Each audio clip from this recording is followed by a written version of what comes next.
Hola, un saludo muy especial. Bienvenidos a Sinergia Informativa, un programa que está hecho para personas inteligentes, interesantes y calificadas como usted. Personas bien enteradas, bien informadas sobre temas políticos y administrativos, porque esos temas nos tocan a nosotros indefectiblemente. Y no solamente los locales y los nacionales, sino los internacionales. ¿O no van a decir ustedes que la preocupación ha llegado hasta sus hogares alrededor de lo que pasa en el país vecino, en Venezuela? Bueno, para hablar del tema hemos invitado hoy nuevamente a Tony Vitola. Él es consultor político y vamos a hablar sobre lo que está aconteciendo en el país este 23 de enero, que es día de una efeméride muy importante para los venezolanos.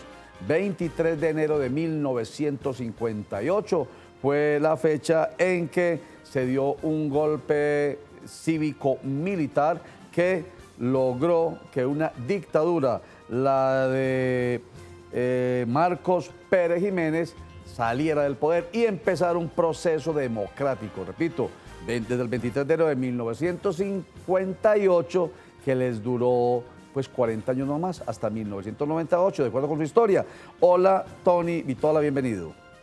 Hombre, Roger, muchas gracias por la invitación y bueno, aquí estamos para conversar sobre este tema que nos acontece a todos. ¿Por qué les duró la democracia a ustedes solamente 40 años, desde 1958 a 1998, recordemos? Sí, fíjate, inicialmente, como tú lo comentaste, en el año 1958 se derroca a Marcos Pérez Jiménez, un dictador que duró aproximadamente 5 años en el poder, pero que cambió mucho la dinámica política para ese momento y comienza un periodo de transición en democracia donde efectivamente hubo un bipartidismo entre el partido COPEI y el Partido Acción Democrática que se alternaban el poder, pero siempre y cuando dentro de un tono y un marco democrático, ¿no? Sí. Precisamente este mismo bipartidismo, ya 40 años después, o digamos un poquito antes, años 96, 97, ya había un desgaste por parte de los ciudadanos, precisamente porque la alternabilidad de poder solamente se da entre estos dos partidos políticos, y por ahí llega Chávez como un outsider, ¿no? Chávez se presenta a recoger todo ese descontento de la ciudadanía venezolana, descontenta por estos partidos tradicionales, con un discurso hacia las clases bajas, con un discurso de alguna otra manera en contra de este sistema que estaba rigiendo en Venezuela, y es por esto que desde el año 1998 Chávez se instaura el poder y bueno, ya todos conocemos la historia hasta este año. Muy parecido con lo ocurrido entre nosotros, a partir también de una dictadura, porque la de Gustavo Rojas Pinilla, después de la época de la violencia, fue catalogada en nuestro país como una dictadura, claro que necesaria, ¿no? Porque esa violencia que surgió a partir de 1948 en nuestro país, pues no tuvo otra salida que un gobierno de mano dura como el de Rojas Pinilla, que duró también hasta 1957, algo así, y empezó un proceso bipartidista entre el Partido Conservador y el Partido Liberal aquí en Colombia, que todavía persiste, pero que obviamente hoy tiene mayores posibilidades, más aperturas, que llegaron con la Constitución de 1991. Es más o menos, y hoy aquí incluso todavía estamos esperando un outsider, una alternativa como la esperaban en Venezuela, que les llegó en 1998. Una alternativa que persiste hoy, y es una alternativa que ustedes denominan la que no debe ser, diferente a la democracia, dictatorial. Sí, efectivamente, hoy se está quedando demostrado en Venezuela precisamente porque lo que hoy estamos viviendo en Venezuela es una usurpación de poder. Usurpación de poder. Usurpación de poder, precisamente porque muchos se preguntarán sobre este tema. Tenemos que recordar que el año 2017 la Asamblea Nacional de Venezuela, electa por el voto popular de los ciudadanos venezolanos, decretó el abandono de cargo hacia Nicolás Maduro. Es decir, si Venezuela fuera un país democrático, Nicolás Maduro tenía que haber salido del poder desde el año 2017, sí. Efectivamente, precisamente en enero 17, ¿no? Bueno, ellos saben de alguna otra manera que esto es un grupo de personas que están de alguna otra manera salvaguardando su integridad porque están vinculados fuertemente con el narcotráfico y con violaciones de derechos humanos, entonces ellos están haciendo lo que sea por perpetuarse en el poder. La Asamblea Nacional de Venezuela es como el Congreso de la República nuestro, a diferencia de que es unicameral. Nosotros tenemos dos cámaras, Cámara de Representantes y Senado de la República. En Venezuela, la Asamblea Nacional de Venezuela. Y es, digamos, el máximo poder legislativo. Y entonces ha decretado que hay una usurpación. O sea, que Chávez Chávez murió y lo reemplazó en elecciones legítimas, ¿o no? Nicolás Maduro, porque Nicolás Maduro ganó sus elecciones legítimamente, ¿o no? Fíjese, en el año, si nos ponemos a... Pero no me lo amplíen mucho, simplemente díganme si sí, el primer ingreso al poder de Maduro fue legítimo o no. No. ¿No? No, porque la realidad es que si hablamos de un proceso electoral, fue totalmente viciado, sin garantías electorales. Ellos enviaban los colectivos a amedrentar los centros de votación de oposición. Son unas elecciones que fueron totalmente muy viciadas. Porque hubo, digamos, ciertas presiones, como usted las menciona, pero finalmente en las urnas ganó, ¿cierto? Con o sin presiones o no, con condiciones o no, etcétera, ganó. Lo que ustedes plantean es que la Asamblea Nacional de Venezuela, o sea, el Congreso venezolano, en el año 2017 dice, usted debe abandonar el gobierno, y no solamente, aquí es donde quiero llegar, no solamente porque no haya habido condiciones de garantías legítimas para la oposición y para un ejercicio democrático libre, independiente, sin presiones, sino que supuestamente no hubo vicios de ilegalidad, o sea, jurídicamente algo se vulneró con esa ascensión al poder de Maduro en su segundo periodo. Sí, efectivamente, o sea, porque también hubo otros factores aparte del decreto que impulsó la Asamblea Nacional en su momento, ¿no? El Tribunal Supremo de Justicia en el exilio legítimo, que es el designado por la Asamblea Nacional de Venezuela según la Constitución, el año pasado condenó a Maduro por hechos de corrupción. Ajá. Y si hablamos netamente de los procesos electorales, las elecciones que se llevaron a cabo el 20 de mayo del año pasado fueron unas elecciones que inicialmente la comunidad internacional las desconoció por no haber garantías electorales, ¿no? Y en segunda instancia fueron unas elecciones que las convocó la Asamblea Nacional Constituyente cuando la Constitución establece que el órgano competente para convocar elecciones es el Consejo Nacional Ahí es donde está el Electoral. vicio de ilegalidad, por supuesto. Y el Tribunal Supremo de Justicia venezolano es algo así como nuestra Corte Suprema de Justicia acá. Mejor dicho, representa el Poder Judicial. Estamos hablando de tres poderes acá. El Poder Ejecutivo, que en este momento ostenta Nicolás Maduro, el Poder Legislativo, que es la Asamblea Nacional de Venezuela, y el Poder Judicial, que está en manos del Tribunal Supremo de Justicia. Pero son desconocidos estos dos poderes, el Legislativo y el Judicial. Solamente existe el Ejecutivo. Y ahí es cuando empieza a romperse un principio muy importante, que es el de los pesos y contrapesos, la separación de poderes, que son garantía de una democracia. ¿Será que, según este análisis, entonces eso nos permite entender ciertamente que no es un capricho de personas como Tony Vitola el decir que hay una dictadura en Venezuela? Enseguida volvemos con ustedes para continuar con esta historia.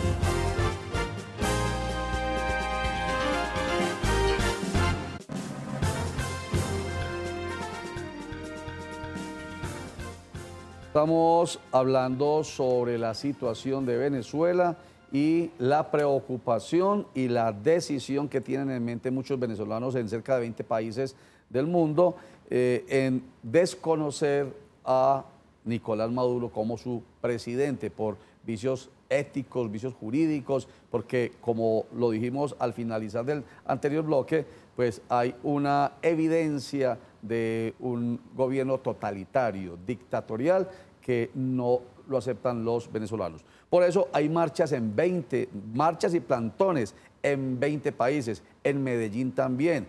Bueno, ¿de qué se tratan esas marchas y esos plantones, Tony? Sí, fíjate, inicialmente la oposición liderada por Juan Guaidó, actual presidente de la Asamblea Nacional de Venezuela, en cual puso en marcha en ejecución el artículo 233 de la Constitución venezolana, que dice que en ausencia del cargo del presidente de Venezuela, el presidente de la Asamblea Nacional de Venezuela tiene la potestad y la competencia para asumir el Ejecutivo en un periodo transicional y convocar elecciones en los próximos 30 días. Pero dice en ausencia, y Maduro no está ausente, está ahí. Por eso es que precisamente hablamos de usurpación de cargo. Porque la realidad es que hoy constitucionalmente y jurídicamente hay un vacío de poder. Que ellos lo están usurpando es otra cosa. Y por eso es que constitucionalmente hoy el presidente interino se llama Juan Guaidó. Juan Guaidó, o sea, muy bueno hacer esta claridad porque no es que Juan Guaidó le haya ganado las elecciones de 2017 a Nicolás Maduro, no, las ganó también Nicolás Maduro, solo que la misma Asamblea Nacional de Venezuela decretó o declaró que era ilegal, ¿cierto?, esa ascensión al poder de Maduro. Y fuera de eso, el Tribunal Superior de Justicia pues también tuvo un señalamiento de tipo judicial contra Maduro. Por eso es que ustedes dicen no hay presidente. Exacto. No debe haber presidente y él se metió ahí, se montó, pues, hablando en términos muy sencillos, a la fuerza, con el apoyo del ejército. Aunque no todo el ejército está como muy contento porque vimos que en estos días hubo una escaramuza de alzamiento militar. Sí, fíjate, y ellos representan un rol muy fundamental para este cambio y esta reconstitución del hilo constitucional en Venezuela, ¿no? La realidad es que hoy la cadena de mando se rompió, estamos hablando de que hoy las bases de las fuerzas militares están muy descontentas, ¿no? Sí. Porque ellos también padecen de la crisis económica, social en nuestro país, pero les ha tocado asumir órdenes que, por ejemplo, reprimir en las marchas y en las concentraciones de los venezolanos. Lo hemos visto en estos últimos días, ya unos militares se pronunciaron en Catia, en Caracas, también unos que están en el exilio en Perú, antes de ayer uno de los que están en el exilio aquí en Colombia. Entonces, parte de esta lucha que están llevando los venezolanos en nuestro país, conjuntamente con la oposición, es, de alguna otra manera, que la gente se mantenga en las calles y es por eso la convocatoria del día de hoy, del 23 de enero, incluso ya desde días anteriores ya se han visto focos de protestas en todos los rincones del país, pero la Fuerza Armada Nacional representa un rol fundamental para el cambio porque precisamente ellos son los que sostienen a Maduro en el poder. Claro, y entonces están esperando es que Juan Guaidó, el presidente de la Asamblea Nacional de Venezuela, sea quien asuma provisionalmente el poder. Entonces ahí es donde yo quería explicar ahorita que no es que haya emulado con Maduro, no, sino por la Constitución, artículo 223. 233. 233 de la Constitución dice que en ausencia, en este caso por usurpación de Nicolás Maduro, es el presidente de la Asamblea Nacional de Venezuela quien debe asumir el poder. Y en este caso es Juan Guaidó. Pero, hombre, por más que uno lee todo lo que está pasando en Venezuela, Tony, por más que los escuchamos a ustedes, por la lógica de su discurso, por más que eso pase, a nuestro cerebro no nos llega, de acuerdo con la terquedad de Nicolás Maduro, no nos llega la idea de que él vaya así nomás a dejar el poder. ¿Será que tiene que ser por la fuerza entonces? Fíjate, a diferencia de los años anteriores, hoy contamos inicialmente con una comunidad internacional alineada en función a desconocer a Nicolás Maduro como presidente. Sí. Ya el Grupo de Lima se pronunció respecto al caso, la Unión Europea, se pronunció también la OEA. Según la información que nosotros manejamos, en las próximas horas el presidente Donald Trump va a reconocer a Juan Guaidó como presidente interino de Venezuela. Ya antes de ayer se pronunció el vicepresidente Mike Pence desconociendo a Nicolás Maduro como presidente de Venezuela. Entonces, aquí van a haber dos factores muy importantes para que pueda haber un cambio en nuestro país. Inicialmente, la gente en la calle, ¿no? Sí. Sabemos que hoy Venezuela no goza de una democracia plena, sino que tiene que permanecer la gente en la calle para presionar. Y segundo, el rol que va a cumplir las Fuerzas Armadas Nacionales Bolivarianas con respecto a que desconozcan a Nicolás Maduro como presidente. Ya la Asamblea Nacional de Venezuela hace unos días decretó una ley de amnistía para las Fuerzas Armadas Nacionales con el objetivo de decirle, si ustedes nos ayudan, nos colaboran, la Asamblea Nacional de Venezuela. Sí. Y con la estrategia... ¿Una ley de amnistía a las Fuerzas Armadas de Venezuela para qué? Con el objetivo, es de alguna otra manera ponerlos a esta situación, que se pongan del lado correcto de la historia. Como señores, entendemos más o menos como esto, porque es que ¿quién sostiene realmente a Nicolás Maduro en el poder? A solamente al Ejecutivo, porque vemos que el Legislativo y el Judicial no valen para nada en esa dictadura, porque ya no es democracia. Ya lo dije ahorita, si no hay separación de poderes, entonces ese es uno de los elementos que dicen que allá hay un totalitarismo. Entonces le dicen, ustedes que son los que sostienen al presidente Maduro, al usurpador dirían otros, pues según ustedes, ¿no? Y que seguramente sienten que están respondiendo a su deber de defender la bandera y el escudo, y en este caso a quien se supone el presidente, ustedes tranquilos, sean conscientes de lo que está pasando, no teman, y ahí es donde se le entrega la amnistía, que tomen la decisión contraria, en contra del juramento que debe hacer un militar, y que por eso es que no votan los militares, ¿cierto? Porque deben tener una conciencia especial para proteger su patria. Exacto. ¿Es como eso? Sí, efectivamente, y garantizarles de alguna otra manera su integridad en el momento en que hay un cambio en Venezuela, Sí. ¿no?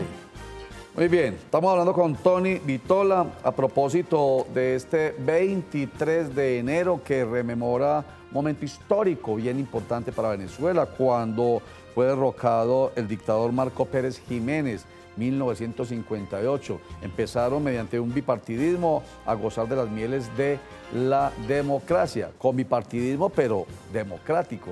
Y resulta que eso les duró 40 años, porque llegó Hugo Chávez, un outsider, como lo menciona al principio de esta entrevista Tony Vitola, la alternativa que conocemos nosotros en nuestro argot político, y desde ahí empezó lo que ellos denominan el acabose de Venezuela, que hoy tiene a Nicolás Maduro en el poder, pero de manera ilegal, usurpando el poder, y por eso este 23 de enero hay marchas en cerca de 20 países diciendo tiene que salir el usurpador, quien es Nicolás Maduro.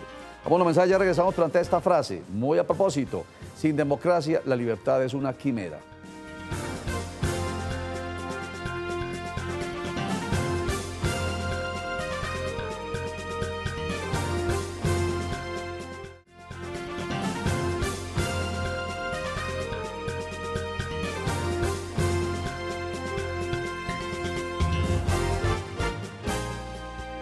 Sin democracia, la libertad es una quimera.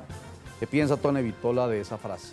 No, una frase que habla sobre la situación en Venezuela, ¿no? Estamos hablando de un país donde no hay libertad de expresión, donde se violan los derechos humanos, donde no hay autonomía de poderes públicos. Y te voy a comentar algo, Roger.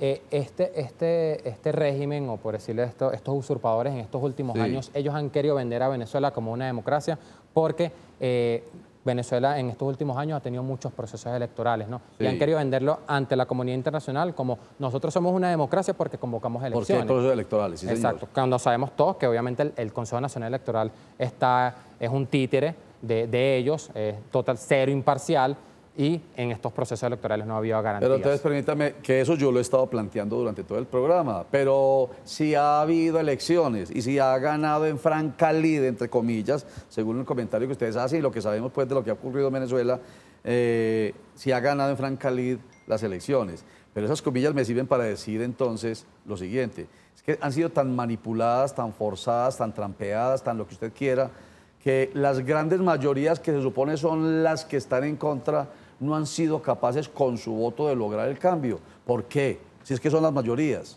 Por muchísimas razones, Roger, te lo voy a comentar. En Venezuela votan los muertos, en Venezuela redistribuyen centros electorales de oposición, es decir, en muchos procesos electorales se vio que si, por ejemplo, yo votaba en un centro de votación donde gana la oposición, entonces ese día yo me enteraba que me tocaba votar al otro extremo de la ciudad sin ellos comentarle. Mandaban a los grupos colectivos a los centros de votación a que reprimieran estos centros, valga la redundancia, estos centros de votación de oposición, inhabilitaban candidatos de oposición, inhabilitaron partidos políticos. O sea, son 1000 razones por las que hoy nos demostraron de que son unas elecciones totalmente viciadas. Son trampeadas, y obviamente como tienen el poder desde el Ejecutivo, entonces se puede hacer lo inadmisible y lo increíble, como que los muertos voten, por ejemplo, ¿cierto? O simplemente cambiarles las reglas de juego. Bueno, ahí está una de las razones bien importantes. Y la otra, que ustedes dicen que es que la comunidad internacional está desconociendo el régimen de Nicolás Maduro, y sí, en efecto, se le ha pedido al presidente de los Estados Unidos que desconozca a Nicolás Maduro y que reconozca el gobierno legítimo de Juan Guaidó. Pero listo, todavía no lo ha dicho, por lo menos en el momento de la realización de este programa, no ha dicho Donald Trump, no dice que el presidente más poderoso del mundo, que sí, que es Juan Guaidó. ¿Lo dice y qué?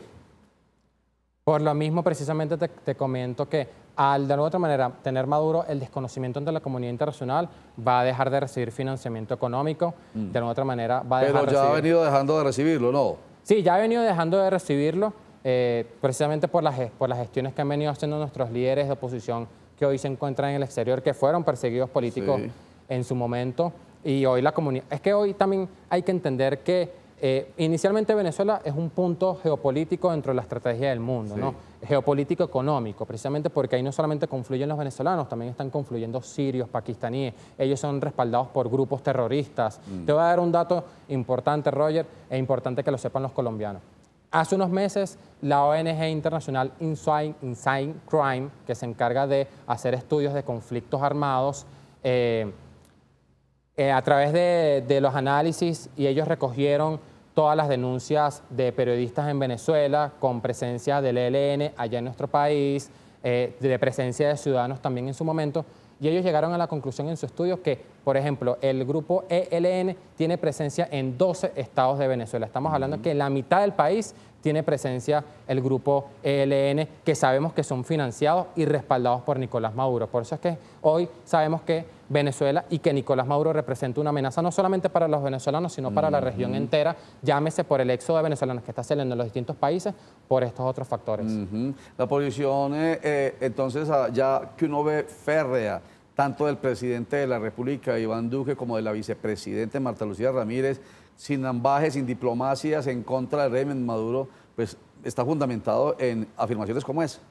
Sí, efectivamente, claro, o sea, porque estamos hablando también de una otra manera de que estos son un grupo que están vinculados fuertemente con el narcotráfico. Por ejemplo, todo el mundo sabe, y para nadie es un misterio, que Diosdado Cabello es el líder del cártel de Los Soles, y es por esto que Venezuela se ha convertido en un punto estratégico no solamente para la dinámica política, sino también para el tema del narcotráfico. De hecho, se dice que el autor cercano, no necesariamente los 10 dirigentes del ELN que están en Cuba, a quienes está pidiendo en extradición el gobierno de Colombia,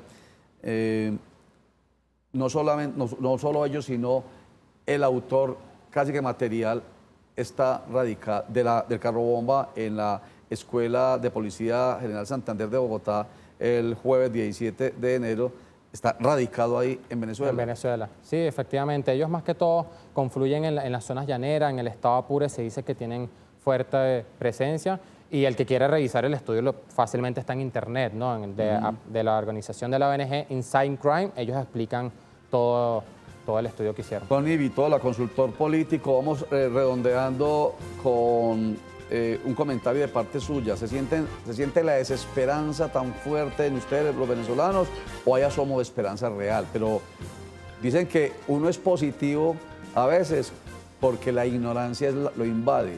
El que es demasiado positivo, dicen, es porque no conoce la realidad.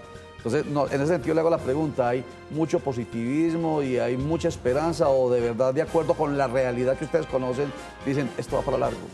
Hoy la gente tiene esperanza precisamente porque Juan Guaidó representa este liderazgo nuevo, este liderazgo de la oposición que ha venido de alguna otra manera cohesionando con los distintos actores de la oposición.